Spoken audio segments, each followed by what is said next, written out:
L Shaddai El Shaddai సర్వశక్తిమంతుడా, El Shaddai El Shaddai సర్వశక్తిమంతుడా.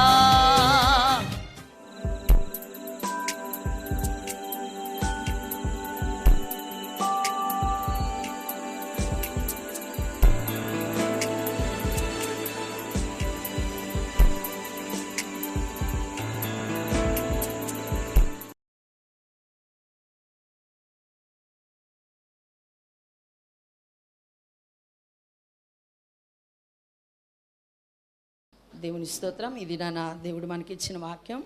మత్తయి సువార్త 6వ అధ్యాయం 16వ వచనం నుండి 18వ వచనం వరకు చదువుకుందాం. నీవు ఉపవాసం చేయనప్పుడు వేషధారుల వలె దుఃఖముఖులై ఉండకుడి, తాము ఉపవాసము చేయుచున్నట్టు మనుషులకు కనపడవల్లని వారు తమ ముఖములను వికారము చేసుకొందురు. వారు తమ ఫలము పొంది ఉన్నారని నిశ్చయముగా మీతో చెప్పుచున్నాను. ఉపవాసము చేయుచున్నట్టు మనుషులకు కనబడవలని కాక రహస్యమందు నీ తండ్రికి కనపడవలని నీవు ఉపవాసము చేయనప్పుడు నీ తల అంటుకొని నీ ముఖము కడుక్కొనుము. అప్పుడు రహస్యమందు చూచున్న నీ తండ్రి నీకు ప్రతిఫలం ఇచ్చును. చాలా ప్రార్థన చేసుకుందాం. పరిశుద్ధ జీవాధిపతి మహోన్నతుడైన ప్రభా, సర్వశక్తిమంతుడా, ఈ దినం నాతో మాతో మాట్లాడండి. నీ వాక్యపు వెలుగులో మమ్మల్ని నడిపించమని యేసు నామమున వేడుకొని ప్రార్థన చేస్తున్నాం తండ్రి, ఆమేన్. నీవు ఉపవాసం చేయనప్పుడు వేషధారుల వలె దుఃఖముఖులై ఉండకుడి, తాము ఉపవాసము చేయుచున్నట్టు మనుషులకు కనపడవల్లని వారు తమ ముఖములను వికారము చేసుకొందురు. వారు తమ ఫలము పొంది ఉన్నారని. చాలా ఈరోజున వాక్య అంశం ఏంటనంటే ఉపవాసము ప్రతిఫలం. దేవుని బిడ్డలు ఉపవాస ప్రార్థన చేసేటప్పుడు ఖచ్చితంగా దేవుడు ఏమనుగ్రహిస్తాడని విశ్వసించాలి. మనం అందరం ప్రతిఫలం దేవుడు అనుగ్రహించాడు. దేవుడు నామానికే మహిమ కలుగునుగా. ఉపవాస ప్రార్థనలో దేవుడు మనకేమనుగ్రహించాడు? నేను అడిగిని దేవుడు నాకు అనుగ్రహించాడు. అంత మాత్రమే కాకోకుండా ఎన్నో సంవత్సరాల నుండి ఒకవేళ నన్ను బాధ పెట్టడానికి, ఇబ్బంది పెట్టడానికి ఆలస్యమైనవి కూడా దేవుడు నాకు అనుగ్రహించాడు అని మనం ఏం చేసేవారికి ఉండాలి? విశ్వసించేవారిగా ఉండాలి. ఉపవాస ప్రార్థన ఏం చేస్తుంది అనేది మనకు అర్థమవుతుంది. దేవుడు మనం ప్రార్థన చేస్తూ ఉంటే ఆయన మౌనంగా ఉండే దేవుడు కాదు. మనం ప్రార్థన చేసేటప్పుడు దేవుడు ఏం చేస్తాడంటే ప్రతిఫలం దేవుడు మనకు అనుగ్రహిస్తాడు. అయితే ఇక్కడ చాలా విషయాల కొరకు ప్రతిఫలం అనేది 6వ అధ్యాయంలో మనం చూస్తాం. అయితే ఈ విషయాల్లో కాదు, కానీ ఈ రోజున మనం చూసుకోబోతున్న వాక్యం ఏంటనంటే ఉపవాస ప్రార్థనకి ప్రతిఫలాన్ని మనం చూస్తున్నాం. ఉపవాస ప్రార్థన అంటే ఇక్కడ ధర్మం చేసేటప్పుడు ఇంకా రకరకాలుగా ఉన్నాయి. వాటన్నిటికీ మరి ప్రతిఫలం గురించి కాదు, కానీ దేని గురించి అంటే ఉపవాస ప్రార్థనకు మాత్రమే ప్రతిఫలాన్ని గురించి ఈరోజున మనం తెలుసుకుందాం. ఎందుకనంటే మనకన్నా మన పితరులైనటువంటి వారు ఉపవాస ప్రార్థన చేసి మరి ఎన్నో విషయాల్లో వాళ్ళు ప్రతిఫలం పొందారు. ఎందుకు అని అంటే వాళ్ళందరూ మనకి దుష్టాంతరాలుగా ఉన్నారు. దేవుడి నామానికే మహిమ కలుగును గాక. ఎందుకున్నారు వారందరూ కూడా?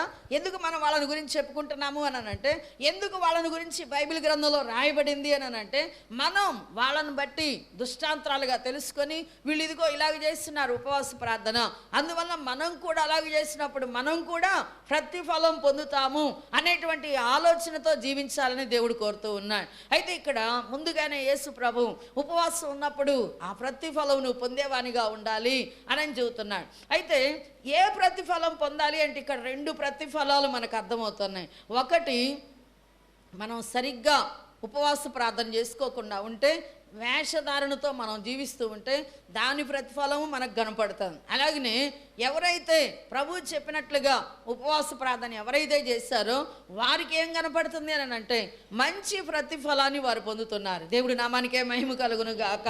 ఆ మంచి ప్రతిఫలం ఎవరి దగ్గర నుండి వస్తుందనంటే 18వ వచనంలో మనం చదివాం కదా, అప్పుడు రహస్యమందు చూచున్న నీ తండ్రి నీకేం చేస్తున్నాడు? ప్రతిఫలం. రహస్యమందు చూచినటువంటి నీ తండ్రి నీకు ప్రతిఫలం ఇస్తాడు. ఒకవేళ నువ్వు చేసేటువంటి ప్రార్థన విషయంలో మరి ఉపవాసం ఉండి మొరపెడుతున్నాను, ఇంకా కూడా నాకు జవాబు రాలేదు, ఎప్పుడు వచ్చిద్దో, ఒకవేళ మరి దానికి కావలసిన ప్రతిఫలం రాకపోయినా దానికి కావలసిన జవాబు ఖచ్చితంగా ఇస్తాడండి దేవుడు మటుకు. ఎలాంటి వాడనంటే మనం అడిగినవి ఒకవేళ దాని ప్రతిఫలం రాకపోయినా మనకు నిశ్చయంగా దేవుడు మటుకు జవాబు ఇస్తాడు. ఎందుకంటే ఆయన జవాబు ఇవ్వకోకుండా ఉండే దేవుడు కాదు. వాక్యం ఏమని రాయబడిందంటే ఆపత్కాల్లో నువ్వు మొరపెట్టము, నీ మొర నేను ఆలకిస్తాను అంటున్నాడు. అలాగనే ఇంకా కూడా ఏమంటున్నాడంటే నీకు ఉత్తరం ఇస్తానని కూడా అంటున్నాడు. అంత మాత్రమే కాదు, విడుదలని ఇస్తానని కూడా చెప్తున్నాడు. అంతగా చెప్పినటువంటి దేవుడు మనం ఉపవాస ప్రార్థన చేసినప్పుడు మనకు ప్రతిఫలం ఇవ్వకోకుండా ఉండడండి, ఖచ్చితంగా ఇస్తాడు. నువ్వు చేసే దేని కొరకైనా సరే, ఏ విషయంలో నువ్వు చేస్తున్నావో ఆ విషయంలో ఒకవేళ మనం చేసేది ఆయన చిత్తం కాదా, దాన్ని కూడా దేవుడు వెంటనే తెలియజేస్తాడు. అలాగనే మన జీవితాల్లో మనం నేర్చుకోవాల్సింది ఏంటనంటే ఉపవాస ప్రార్థనకి ప్రతిఫలం మనం పొందుతున్నామా లేదా అనేది మనం అందరం కూడా పరిశోధన చేసుకోవాలి. అయితే దేవుడి వాక్యంలో కొన్ని విషయాలు మనం తెలుసుకుందాం. యేసు ప్రభు ఇక్కడ చెప్పారు మనకి, అలాగనే ఆయన మనకు మాదిరిగా ఉండటానికి చేసి చూపించాడండి. ఎలాగున్నానంటే మనం లూకాసు వార్తలో చూస్తూ ఉంటాం. లూకాసు వార్త 4వ అధ్యాయం మరి ఆయన ఉపవాస ప్రార్థన చేసిన తర్వాత 14వ వచనం చూడండి. ఉపవాస ప్రార్థన మరి యేసు ఆత్మ బలముతో ఆయనను గూర్చిన సమాచారం ఆ ప్రదేశం అంతటా వ్యాపించను. దేవుడి నామానికే మహిమ కలుగును గాక. మనం చూస్తున్నాం 1వ వచనం దగ్గర నుండి కూడా ఆయన ఉపవాస ప్రార్థన చేయటం మనకు అర్థమైంది. ఏమర్థమైంది మనందరికీ కూడా? యేసు ప్రభు ఉపవాస ప్రార్థన చేయటం మనకు అర్థమైంది. 40 దినాలు ఉపవాసం ఉండి ప్రార్థన చేశారు. మరి తనకున్నటువంటి సమస్య, యేసయ్యకున్నటువంటి సమస్య సేవలో మంచిగా వర్ధిల్లాలని దేవుడు నా మహిమ అర్థమై తండ్రి చిత్తం నెరవేర్చాలి, నా చిత్తం కాదు, ఏ విషయంలోనైనా సరే తండ్రి చిత్తం నెరవేర్చాలని చెప్పి ఆయన ఏం చేస్తున్నాడు? ఉపవాసం ఉండి ప్రార్థన చేశాడు. అయితే ఉపవాసం ఉండి ప్రార్థన చేసినప్పుడు ఆ ప్రతిఫలాన్ని దేవుడు పొంది ఉన్నారండి. దేవుడు నామానికే మహిమ కలుగును గాక. ఆయన శరీరధారిగా మన కోసమే శరీరాన్ని ధరించుకొని ఉన్నాడు కాబట్టి ఆయన ఎలాంటి ఉపవాస ప్రార్థన చేస్తున్నాడో దానికి ప్రతిఫలం ఖచ్చితంగా పొందాడు. అయితే ఆయన పొంది నీకు నాకు కూడా ఏమంటున్నాడు అని అంటే నేను ప్రతిఫలం ఇస్తాను అంటున్నాడు. ఏమంటున్నాడు యేసయ్య? నేను మీకు ప్రతిఫలం ఇస్తాను అంటున్నాడు. అందుకని ఆయన 14వ వచనం చదివాం కదా, అప్పుడు యేసు ఆత్మ బలము గలవాడై ఎలాగెళ్ళాడంట అంటే ఉపవాస ప్రార్థనకి దేవుడు ఏం చేస్తాడు అని అంటే మనం గమనించాల్సిన విషయం, మనం అందరం కూడా గమనించాల్సిన విషయం, ఒకవేళ ఆత్మలో నువ్వేమైనా బలహీనతమైనటువంటి స్థితి ఉంటే, ఆత్మలో శారీరకంగా నువ్వు ధైర్యవంతురాలవే, కానీ ఆత్మలో కురింగిపోయిన స్థితి, ఆత్మలో బలహీనమైన స్థితి ఏదైనా ఉంటే దేవుడు ఏమంటున్నాడో తెలుసా? ఆత్మ బలము అనుగ్రహిస్తుందంటే ఉపవాస ప్రార్థన ఫలితం. ఉపవాస ప్రార్థన ఫలితం ఏంటిది? మనకి ఆత్మలో ఏం కలుగుతాం? మనం బలము కలిగిన వానిగా ఉంటాం. ఎలాగునా అననంటే దేవుడు నా మహిమార్థమై ఆయన ఆత్మ బలము కలిగి ఎక్కడికి వెళ్ళిపోయాడు? గలిలేకి వెళ్ళిపోయి ఉన్నాడు. అక్కడ ఏం జరిగింది అని అంటే దేవుడు నా మహిమార్థమై ఆయన గురించిన సమాచారం ఏం జరిగిందంట? ఆ ప్రదేశం అంతటా వ్యాపించిందంట. దేవుడు నామానికే మహిమ కలుగును గాక. ఏం జరిగింది? ఆ ప్రదేశం అంతా కూడా వ్యాపించింది. అలాగనే నీవు ఉపవాసం ఉండి ప్రార్థన చేసినప్పుడు దేవుడు ఏం అనుగ్రహిస్తాడు అంటే ఆత్మ బలాన్ని ఖచ్చితంగా అనుగ్రహిస్తాడండి. ఆత్మ ఎలాగుంటుందంట? ఫలవంతంగా ఉంటుందంట. ఎలాగుంటుంది? దేవుడు నా మహిమార్థమై ఫలవంతంగా ఉంటుంది. పరిశుద్ధాత్మ దేవుడు ఎంతగానో నీ లోపల దేవుడించినటువంటి ఆ ఆత్మ ఫలవంతంగా ఏమాత్రం భయపడుకోకుండా దేనికి కూడా దిగులు చెందకోకుండా దేవుడు అలాగున బలపరుస్తాడు. అంటే మనం ఏమనుకుంటా ఉంటామనంటే లోపల అంతరంగ పురుషుడు మరి బలం కలిగి ఉండకపోతే ఎలాగుంటుందంటే పరిస్థితి అన్నిటికీ కూడా భయపడతానే ఉంటాం. అంతరంగ పురుషుడు ఎప్పుడైతే దేవుని ఆత్మ ద్వారా మనల్ని బలపరుస్తూ ఉంటాడో అప్పుడు ఏం జరుగుతూ ఉంటుందని అంటే బలమైనటువంటి శక్తి కలిగినటువంటి వారిగా మనల్ని బలపరుస్తూ ఉంటాడు. ఒకవేళ మనకి ఇందాక మనం చెప్పుకున్నాం పరిశుద్ధాత్మదేవుడు మనల్ని బలపరిచేటప్పుడు ఎలాగుంటుందంటే ఒక్కొక్కసారి పశ్చాత్తాప మనస్సు మనలో ఉంటుంది. ఎలాగున్నానంటే మనకు తెలియకోకుండానే ఒక రకమైనటువంటి వేదన మనలో ఉంటూ ఉంటుంది. అలాగనే పరిశుద్ధాత్మదేవుడు చేసే పని ఏంటిదంటే రెండవదిగా ఆయన ఏం చేస్తాడంటే ఎంతో చెప్పనలవు కానటువంటి సంతోషాన్ని కూడా దేవుడు అనుగ్రహిస్తాడు. ఒకవైపున ఏమిస్తా ఉంటాడు? మరి లోపల పశ్చాత్తాప మనస్సు ఉంటూ ఉంటుంది. మరొక వైపున దేవుడు ఏమిస్తాడు, ఒక్కొక్కసారి మరి చెప్పనలవి కానటువంటి సంతోషం, ఎంతో ఉత్సాహం కూడా దేవుడు అనుగ్రహిస్తాడు. అయితే ఏది ఏమైనా సరే నీ ఉపవాస ప్రార్థన చేసినప్పుడు నువ్వు ప్రతిఫలం పొందాలని ఇక్కడ యేసయ్య మనకు ఖచ్చితంగా చెబుతున్నాడు. ఆయన ఏం పొందాడో మనకు అర్థమై ఆత్మ బలము కలిగినటువంటి వానిగా ఉన్నాడు. అయితే ఆయన యేసయ్య కదా, ఆయన ఖచ్చితంగా ఆత్మ బలం ఆయనకైతే అనుగ్రహించాడు. మరి మన పరిస్థితి ఎట్లాగా అని మనం అనుకుంటూ ఉంటాం. అయితే మనకు కూడా అనుగ్రహించే దేవుడు అండి. దేవుడు నామానికి మహిమ కలుగును గాక. ఎన్నికలైన మనకు కూడా దేవుడు ఏం చేస్తున్నాడు, ఆత్మబలాన్ని దేవుడు అనుగ్రహిస్తాడు. ఎందుకు అనుగ్రహిస్తాడు అని అంటే మనం ఆయన బిడ్డలం కాబట్టి మనం ఎవ్వరం బలహీనులుగా ఉండకూడదని ఆయన ఉద్దేశమైంది. మనం చూసినట్లయితే రోమిలికి రాసిన పత్రిక 15వ అధ్యాయం 13వ వచనంలో మరి ఆయన 18వ వచనం, రోమిలికి రాసిన పత్రిక 15వ అధ్యాయం, ఎలయనగా అన్యజనులు విధేయులగునట్లు వాక్యము చేతను క్రియల చేతను గురుతుల బలము చేతను మహత్కార్యముల బలము చేతను పరిశుద్ధాత్మ బలము చేతను క్రీస్తు నా ద్వారా చేయించిన వాటిని గూర్చి కానీ మరి దేనిని గూర్చి మాట్లాడ తెగింపను అంటున్నాడు. ఎంతగా దేవుడి నామాన్ని మహింపరుస్తున్నాడు చూడండి, ఎంతగా దేవుడు బలాన్ని దేవుడు అనుగ్రహించున్నాడో చూడండి. ఎలాంటి బలాన్ని దేవుడు అనుగ్రహించాడంటే ఆయనకి, ఆయన చెప్పే మాటలో ఏది శారీరకమైనటువంటి బలం అక్కడ కనపట్టలేదు. ఆయన చెప్పినటువంటి వాటి అన్నిట్లో కూడా ఏం చెబుతున్నాడు, దేవుడు నా మహిమ అర్థమై ఎంతగానో ఆత్మ బలము కలిగిన వాడిగా ఉన్నట్లుగా చూస్తున్నాం. ఎందుకు దేవుడు ఇవన్నీ అనుగ్రహించాడు ఆయనకి అని అంటే, అన్ని జనులు విధేయులగునట్లుగా. దేనికి ఇచ్చాడంటే ఆయనకి దేవుడు, అన్ని జనులు విధేయులు ఉన్నట్లుగా. అన్ని జనులు దేవుడి వైపుకి తిరగాలి అని అంటే మన సొంత బలం వల్ల మనం ఏం చేయలేం. ఏం జరగాలి అక్కడ అని అంటే, నువ్వు మాట్లాడినప్పుడు వాళ్ళలో పశ్చాత్తాపం అన్నా జరగాలి.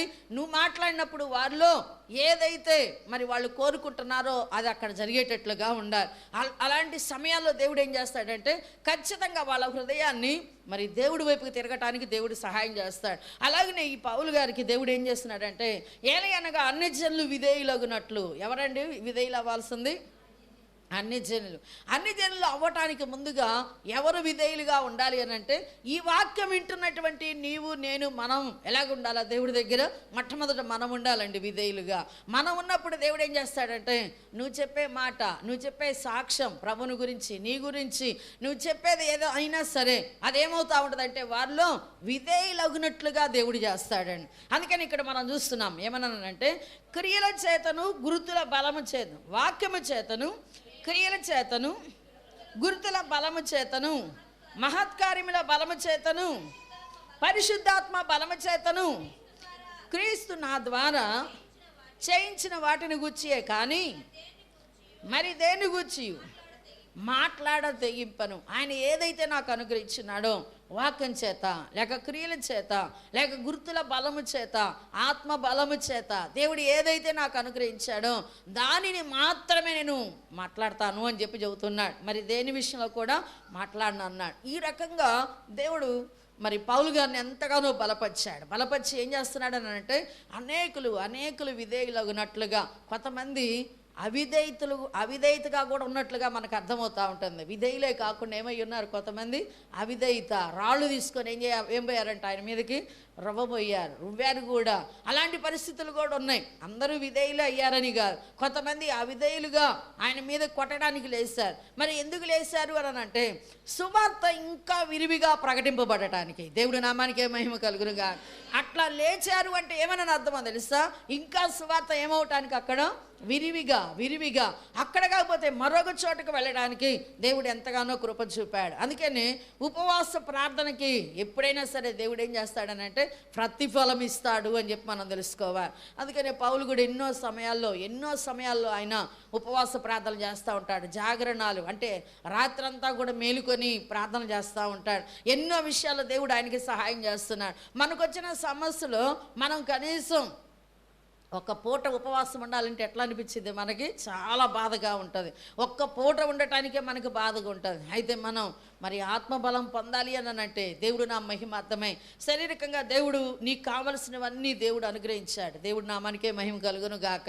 కానీ ఆధ్యాత్మిక విషయంలో మనమందరం కూడా ప్రభువులో బలహీనులుగా ఉంటే అది కుదరదు. ఏం కావాలి మనకి అంటే ఆత్మబలం ప్రతి ఒక్కరికి కావాలి. అయితే పరిశుద్ధాత్మను కూడా దేవుడు నీకు ఇచ్చి ఉండొచ్చు. అయితే ఏం కావాలి అని అంటే ఆత్మలో బలం కలిగినటువంటి వారుగా. యేసయ్యకు కూడా ఏమి ఇచ్చాడు తండ్రి? పరిశుద్ధాత్మని ఇచ్చాడు. దేవుడు నా మహిమార్థమై ఇక్కడ మనం చూస్తున్నాం 4వ అధ్యాయం 1వ వచనంలో యేసు పరిశుద్ధాత్మ పూర్ణుడై యొర్దాను నది నుండి తిరిగి వచ్చి ఆత్మ చేత అరణ్యానికి కొనిపోబడి, అంటే ఆయన పరిశుద్ధాత్మను పొందాడండి. పొంది ఆత్మపూర్ణుడై ఎక్కడికి వచ్చాడు? అరణ్యానికి వచ్చాడు. దేనికోసం? అపవాది చేత అక్కడ ఆయన శోధింపబడటానికి. అది తండ్రి చిత్తమైంది కాబట్టి అక్కడికి వచ్చున్నాడు. అయితే అక్కడికి వచ్చిన తర్వాత ఉపవాసం ఉండి ప్రార్థన చేస్తా ఉన్నప్పుడు దేవుడు ఏం చేస్తున్నాడంటే ఆత్మ బలముతో దేవుడు నా మహిమార్థమై తిరిగి వెళ్ళినట్టుగా మనం చూస్తున్నాం. అలాగనే దేవుడు ఏమంటున్నాడంటే నీకు దేవుడు పరిశుద్ధాత్మ శక్తి ఇవ్వచ్చు, ఇవ్వలేదని నేను అనను.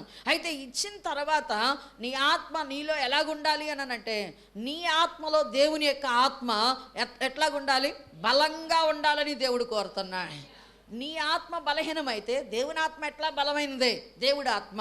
నీ ఆత్మ కృంగిపోతా ఉంటే ఆయన కూడా ఎట్లా ఉంటాడు? నీ లోపల మౌనంగా ఉండాల్సి వచ్చేది. అయితే నీ లోపల ఉన్నటువంటి ఆత్మ బలంగా ఉండటం కోసమై దేవుడు ఏమంటున్నాడు అని అంటే ఇదిగో నేను ఈ విధంగా ఉన్నా, నువ్వు కూడా ఇలాగ చేయి అంటున్నాడు. మనందరికీ మాదిరిగా ఉంటాడు. ఏం చేస్తాడు ఆయన? ఉపవాసం ఉండి ప్రార్థన చేస్తాడు. అలాగనే మనందరికీ కూడా చెయ్యాలని ఉపవాస ప్రార్థన ఎట్లా చేస్తే ఎలాగునా పరలోకమందున్నటువంటి తండ్రి, రహస్యమందు చూచున్నటువంటి తండ్రి నీకు ప్రతిఫలం ఇస్తాడో మనకేం చేస్తున్నాడు? ఆయన హెచ్చరికలు చేస్తున్నాడు. కాబట్టి మనం ఆ రీతిగా ఉండాలని దేవుడు కోరుతూ ఉన్నాడు. అయితే ఇంకా కూడా దేవాది దేవుడు ఏం చెప్తున్నాడు అని అంటే ఉపవాస ప్రార్థనకి ప్రతిఫలం పొందినటువంటి వారి విషయంలో మనం చూసినట్లయితే దేవుని బిడ్డలు అది వాళ్ళ వల్ల కానే కాదు, అయినా కూడా దేవుడు వారికి సహాయం చేస్తున్నాడు. ఎలాగునా అంటే దేవుడు వాక్యంలో మనం చూసినట్లయితే యెషయా గ్రంథంలో 58వ అధ్యాయంలో ప్రభు ఉపవాస ప్రార్థనకి ఖచ్చితంగా ఆ ప్రతిఫలాన్ని వారు పొంది ఉన్నారండి. ఎలాగున్నానంటే అది ఊహించుకోకుండా దేవుడు చేస్తున్నాడు వాళ్ళల్లో. దేవుడు నా మహిమ అర్థమై ఎలాగున్నానంటే ఒకసారి 58వ అధ్యాయం 7వ వచనం, నీ ఆహారం ఆకలిగొని వానికి పెట్టుటయు నీ రక్త సంబంధికి ముఖము తప్పించకుండుటయు దిక్కుమాలిన పేదలను నీ ఇంట చేర్చుకొనుటయు వస్త్రహీనుడు నీ కనబడినప్పుడు వానికి వస్త్రములు ఇచ్చుటయు ఇదే కదా నాకు ఇష్టమైన ఉపవాసము. అలాగున నీవు చేసిన ఎడల నీ వెలుగు వేకువ చుక్క వలె ఉదయించును, స్వస్థత నీకు శీఘ్రంగా లభించును, నీ నీతి నీ ముందర నడుచును, యెహోవా మహిమ నీ సైన్యపు వెనకటి భాగమున కావలి కాయును. చాలా మనం ఉపవాసం ఉంటాం, కానీ కొన్ని సమయాల్లో దేవుడి దగ్గర నుండి వచ్చే ప్రతిఫలం ఎందుకు పొందుకోలేకపోతున్నాము అని అంటే ఆయనకి ఇష్టమైనటువంటి ఉపవాసం ఈ రకంగా చేసినప్పుడు మనం చేయాలంటే చేయలేం, మన వల్ల కాదు. మన రక్త సంబంధాల విషయంలో మనం ఏం చేస్తూ ఉంటాం? ముఖం తప్పించేవారిగా ఉంటాం. అంత మాత్రమే కాకుండా దిక్కుమాలిన పేదల్ని మన ఇంట చేర్చుకోవాలంటే మనం ఎక్కడ చేర్చుకుంటున్నాం? చేర్చుకోలేం. అయితే ఇంకా కూడా ఏమంటున్నాడంటే వస్త్రహీనుడు కనపడినప్పుడు వానికి ఇవన్నీ కూడా మనం ఎక్కడ చేస్తున్నాం? ఉపవాస ప్రార్థనలో ఇవన్నీ మనం చేస్తున్నామా? చేయటం లేదు. అయితే దేవుడు ఏమంటున్నాడంటే వీటిని నువ్వు చేయగలిగినప్పుడు ఇదే నాకు ఇష్టమైన ఉపవాసము అంటున్నాడు. ఏమంటున్నాడు యేసయ్య? ఎప్పుడు మనం ఏమనుకుంటా ఉంటాం? నా బాధలు తీసేయి ప్రభా, నా కుటుంబీకుల బాధలు తీసేయి, నా సంఘంలో అలా ఇట్లా అవన్నీ చేస్తూ ఉంటాం. అయితే మంచిదే, చేయొద్దంటలేదు యేసయ్య.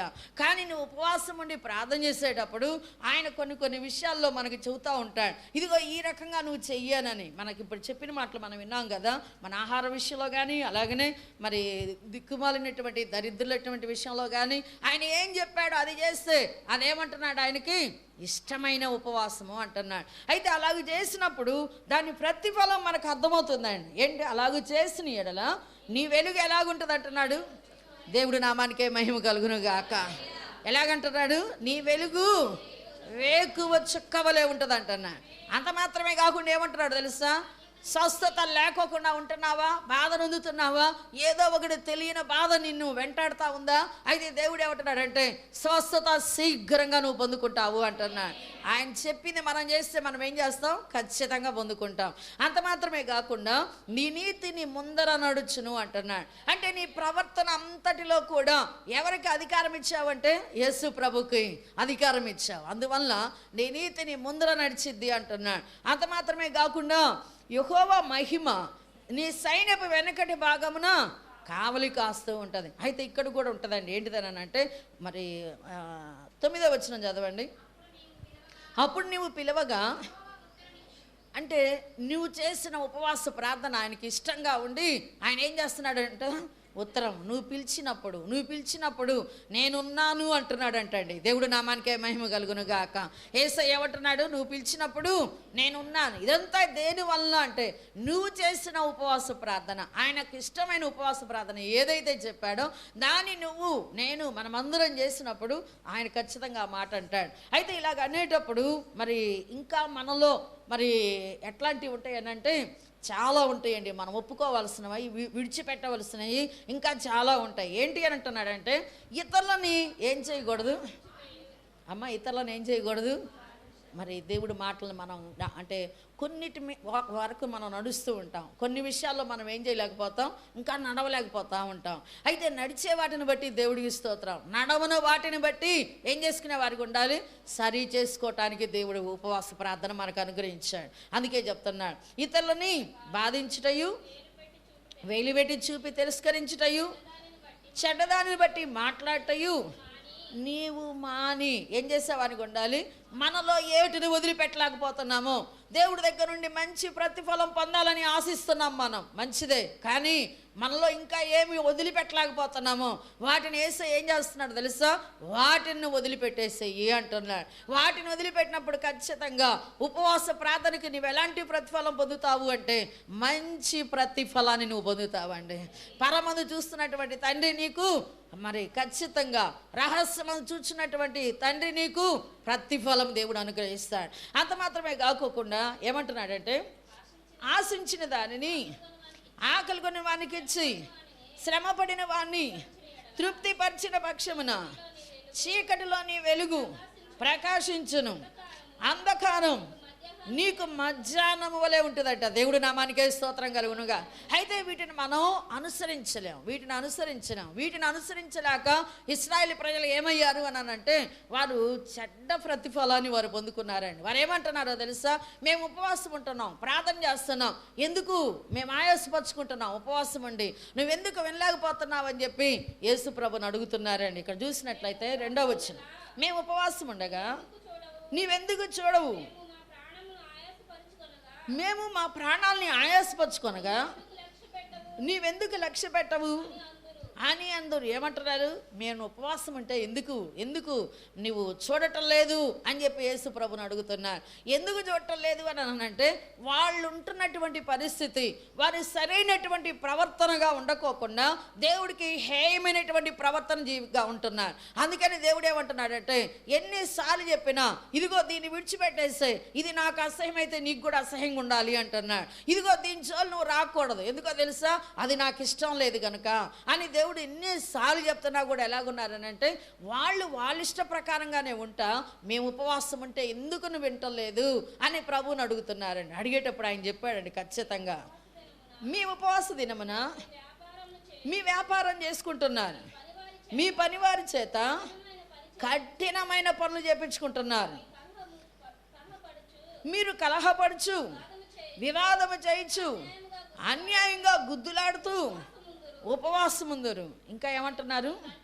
మీ కంఠధ్వని పరమునకు వినబడినట్లుగా మీరు ఇప్పుడు ఉపవాసం ఉండరు. లోపల ఇవన్నీ ఉంటే మన యొక్క కంఠధ్వని దేవుడికి వినపడేటట్టుగా ఎక్కడ ఉండగలుగుతాం? ఉండలేం. ఉండలేం. ఎందుకో తెలుసా? లోపలన్నీ ఎలాగున్నాయి? దేవుడికి వ్యతిరేకమైనవే. మనం చేసే పనులన్నీ కూడా దేవుడికి వ్యతిరేకంగానే ఉన్నాయి.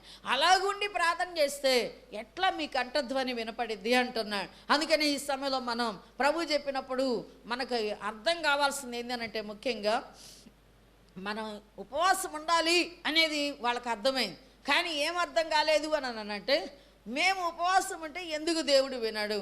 కానీ మన ప్రవర్తన సరి చేసుకోకుండా ఎన్ని ఉపవాసాలు ఉన్నా కూడా ఏం ప్రయోజనం అనేది వాళ్ళకి రావటం లేదండి. ఉపవాస ప్రార్థన చేయాలి, ప్రతి ఒక్కరిని చేయాలి. అది ప్రభువే చెప్పాడు.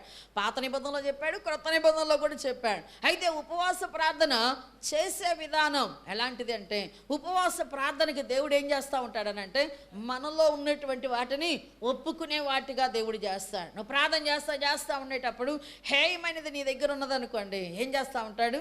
దాన్ని వదిలిపెట్టడానికి దేవుడు ప్రేరేపణ కలుగు చేస్తూ ఉంటాడు. ఇది నాకు ఇష్టం లేదు, ఇది వదిలిపెట్టేసేయాలి నువ్వు అని చెప్పి. ఒక్కొక్కళ్ళు బాగా విస్తారంగా మాట్లాడేవారు ఉంటారండి. ఎట్లాగనా ఎక్కువ మాట్లాడేవారు ఉంటారు. అది ఆయనకి ఇష్టం ఉండదు. విస్తారమైన మాటల్లో ఏముంటుంది అంటున్నాడు యేసయ్య? ఏముంటుంది? దోషం ఉండక మానదు. ఖచ్చితంగా ఏదో ఒక దానిలో దోషం ఉంటుంది. అందుకనే విస్తారమైన మాటలు నువ్వు మాట్లాడొద్దు అంటాడు. అలాగే ఇంకా కూడా తొందరపడి మాట్లాడవద్దు అంటాడు. కొంతమంది విస్తారంగా మాట్లాడరు, కానీ ఎట్ట మాట్లాడతారు? తొందరపడతారు, గబగబా తొందరపడతారు. అయితే తొందరపడి మాట్లాడే విషయంలో ఏమంటున్నాడంటే, నువ్వు తొందరపడినట్ల నీ మార్గాన్ని నువ్వు తప్పిపోతావు అంటున్నాడు బైబిల్. ఏమని చెబుతుందో మనకి? మనం మార్గాన్ని తప్పిపోతాం. ఇలాగ చాలా విషయాలు మనల్ని బలహీనపరిచాయి. మనం ఇంకా సరిగ్గా నేర్చుకోలేనటువంటివి చాలా ఉన్నాయి. అయినా అవన్నీ కూడా ఆయన మనల్ని ఎంతో ప్రేమించి ఏం చేస్తున్నాడనంటే, ఒక్కొక్క ప్రార్థనలో ఒక్కొక్క విధంగా నువ్వు రూపాంతరం చెందాలని దేవుని యొక్క ఉద్దేశమైంది. ఏం చెందాలి? మన జీవితకాలం మనం ఈ లోకంలో నుండి ప్రభు దగ్గరికి వెళ్ళేంత వరకు కూడా ఏం చెప్తున్నాడంటే యేసయ్య, నేర్చుకోవాల్సిందే నీవు అంటున్నాడు. అంటే చెప్పిందే చేయకోకుండా ఉండి నేర్చుకోవాలనా? కాదండి, అట్లా కాదు. దినము కూడా ప్రభు దగ్గర మనం ఏ విషయంలో ఎట్లా నేర్చుకోవాలనేది కూడా నువ్వు ప్రార్థన చేస్తూ ఉండేటప్పుడు దేవుడు నీకు నేర్పిస్తూ ఉంటాడు. కొంత సమయం యేసయ్యకు నువ్వు ఇచ్చావనుకో, ఆ సమయంలో ఎట్లా నేర్చుకోవాలి, ఏం చేయాలనేది దేవుడు ఖచ్చితంగా నేర్పిస్తాడు. అందుకనే ఆయన, ప్రభువా నేను నీ పాదాల దగ్గరికి వచ్చాను, ఇది నాకు సహాయం చేయి, నేనేం చేయాలనేది అని అడిగితే దేవుడు ఖచ్చితంగా ఏం చేస్తూ ఉంటాడంటే, ఆ ప్రార్థనలో నీకు సహాయం ఖచ్చితంగా అనుగ్రహిస్తాడు. వీళ్ళందరూ కూడా దేవుడు నా మహిమార్థమై ప్రభువుకి ఇష్టమైనటువంటి ఉపవాస ప్రార్థన వారు చేసినప్పుడు వారు ఏం పొంది ఉన్నారనంటే, వారి యొక్క వెలుగు ఎలాగున్నదని చెప్పి మనం చూస్తున్నాం. వేకువ చుక్క వలె ఉదయించిందంట. దేవుడు నామానికే మహిమ కలుగును గాక. వేకువ చుక్క వలె ఉదయించేటప్పుడు వెలుగులో చీకటి ఏమాత్రం కూడా ఉండలేదండి. ఖచ్చితంగా చీకటి ఏమాత్రం ఉండలేదు. ఆ చీకటి క్రియలు మనలో ఏమున్నాయో ఆ వెలుగు ముందు ఏమవుతుందనంట, కనబడటం జరుగుతుందంట. నేను వాళ్ళని వీళ్ళని ఏలుబెట్టి చూపిస్తున్నానే, వాళ్ళని వీళ్ళని అట్లా ఇట్లా అని మాట్లాడుతున్నానే, మరి ఎందుకు ఇట్లా మాట్లాడుతున్నాను అనేది ఆ వెలుగులో మన చీకటి క్రియలు కనపడతా ఉన్నాయి. అప్పుడు మనం ఏం చేస్తూ ఉంటాం? ఆ చీకటి క్రియలను వదిలిపెట్టడానికి దేవుడు మనకి సహాయం చేస్తూ ఉంటాడు. అయితే ఇంకొక విషయాన్ని మనం దేవుడి దగ్గర నేర్చుకుందాం. ఎందుకనంటే, ఎట్లాంటి సమస్యనైనా సరే ఉపవాస ప్రార్థన ద్వారా దేవుడు ఏం చేస్తాడనంటే, అందులో నుండి బయటికి రావటానికి నీకు దేవుడు కృప చూపుతూ ఉంటాడు. ఒకసారి చూసినట్లయితే ఎన్నోసార్లు మనం చెప్పుకుంటూ ఉంటాం ఈ మాటల్ని. అయితే మనం చేస్తున్నామా లేదా? మనకు గడ్డు సమస్యలు వచ్చినప్పుడు, మనకి ఇబ్బందులు వచ్చినప్పుడు, ఎస్తేరు గ్రంథం 4వ అధ్యాయం, ఆమె ఉపవాసం ఉండి ప్రార్థన చేయాలని మొర్దెకై మరి చెప్పంపించాడు. అయితే ఆమె చేయలేక ఆమె చెప్పే మాట ఏంటనంటే, అంటే ఉపవాసం ఉండలేదని కాదు, కానీ అక్కడ ఉపవాసం ఉండి ప్రార్థన చేస్తే ఏం జరిగిద్దంటే, విజయం రాదేమో, అక్కడ పరిస్థితి ఎట్లాగుంటుందో అన్నదని చెప్పి ఆమె ఉపవాసం చేసే విషయంలో బాధగా ఉంది. అయితే మొర్దెకై అప్పటికే ఉపవాసం ఉంటున్నాడు. అప్పటికే మరి యూదులందరూ కూడా ఉపవాసం ఉన్నారు. ఎందుకంటే వాళ్ళకు వచ్చిన సమస్య చాలా కఠినమైనటువంటి సమస్య. ఎలాంటి సమస్య వాళ్ళకు వచ్చింది అని అంటే, ఒక మాటలో చెప్పాలంటే, యూదులందరి ప్రాణం ఒక్కరోజునే పోయేటువంటి పరిస్థితి వచ్చింది. ఒక్కళ్ళు కాదు, ఇద్దరు కాదు, యూదులందరూ ఎంతమంది అయితే అక్కడ ఉన్నారో వాళ్ళందరూ ప్రాణాలు పోవటానికి దైపోయిందండి. అయితే ఆ సమయంలో మరి ఎలాగునా అంటే, వాళ్ళు ప్రార్థన చేసేటప్పుడు దేవుడు, ఇందాక మనం విన్నాం, ఉపవాస ప్రార్థన చేస్తుంటే నీ ఆత్మ ఎలాగుంటుంది అని అంటే ఎంతో ఫలవంతంగా ఉంటుందండి. ఎలాగుంటుంది? ఎంతగానో ఫలవంతంగా ఉంటుంది. 4వ అధ్యాయంలో ఎప్పుడైతే ఉపవాస ప్రార్థన చేయాలి మేము ఇలాగుంటున్నామని ఆయన వర్తమానం పంపాడో 10వ వచనం చదవండి. పిలవబడక పురుషుడే కానీ స్త్రీయే కానీ రాజు యొక్క అంతర్గృహమున ప్రవేశించిన ఎడల బ్రతుకున్నట్లుగా రాజు తన బంగారపు దండమును ఎవరు తట్టు చూపును వాడు తప్ప ప్రతివాడు సంహరించబడునన్న కఠినమైన ఆజ్ఞ కలదని రాజు సేవకులందరికీ అతని సంస్థానములో ఉన్న జనులందరికీ తెలిసే ఉన్నది. నేటికి 30 దినముల నుండి రాజునద్దకు ప్రవేశించుటకు నేను పిలవబడలేదు అని చెప్పి ఆయన చెప్పినప్పుడు మొర్దెకై చెప్పి పంపించినప్పుడు ఆమె ఈ రకంగా చెప్పి పంపించేది. అయితే ఆయన ఒకే ఒక్క మాట చెప్పాడండి, యూదులకి విడుదల సహాయం అనేది ఖచ్చితంగా దేవుడు ఏదో ఒక రీతిగా ఇస్తాడు. అయితే నువ్వు మటుకు నీ యొక్క తండ్రి కుటుంబం మటుకేమైంది విడవబడిద్ది, సంహరించబడిద్ది అని చెప్పేసి ఉన్నాడు. అందుకని ఆ మాట చెప్పినప్పుడు అంటే సమస్తాన్ని మార్చేది దేవుడే కదా. ఆయన దగ్గర మనం ఉపవాస ప్రార్థన చేసినప్పుడు ఏ విధంగా మార్చాలో 30 రోజులు నువ్వు వెళ్ళకోకుండా ఉండొచ్చు రాజుగారి దగ్గరికి. రాజుగారి దండం మరి నీ వైపుకు తిప్పకపోతే బాధలనేవి ఉండొచ్చు. కానీ యేసు ప్రభు ఏమంటున్నాడు అనంటే రాజు కన్నా కూడా బలవంతుడు రారాజు అయినటువంటి ఆయన యేసు ప్రభువు కదా అని చెప్పి మొర్దెకై యొక్క ఉద్దేశం అనమాట. అందుకనే మొర్దెకై ఆ మాట చెప్పేసినప్పుడు ఆమెలో ఏం జరిగింది అని అంటే వెంటనే ఉపవాసం ఉండి ప్రార్థన చేస్తాను అని చెప్పి ఆలోచన దేవుడు కలుగు చేశాడు. అప్పుడు ఉపవాసం ఉండి ప్రార్థన చేసింది. 3వ దినమే దాని యొక్క ప్రతిఫలాన్ని ఆమె పొంది ఉన్నది. దేవుడి నామానికే మహిమ కలుగును గాక. 3 దినాలు ఉపవాసం ఉండాలని అనుకుంది. 3వ దినమే ఏం జరిగిందంట రాజుగారి దగ్గరికి వెళ్ళటానికి ఇష్టపడింది. అంతకుముందు వెళితే ఏం జరిగిద్దో అనే భయం, ప్రాణభయం అందరికి కూడా తెలిసినటువంటి విషయమే అది. కానీ ఆమె ఒకటే ఒక మాట నిర్ణయించుకుంది. ఉపవాస ప్రార్థన చేసి వెళ్ళటానికి నిర్ణయించుకున్నప్పుడు దేవుడు నా మహిమార్థమే అక్కడ ఏం జరిగిందంటే ఆశ్చర్యకరమైన సహాయం. ఈ రకంగా నేను పిలవకోకుండానే ఏమొచ్చిందని లోపల ద్వేషం రాలేదండి. ఏమొచ్చిందో తెలుసా? దయ దేవుడు పుట్టించాడు. దేవుడు నామానికి మహిమ కలుగును గాక.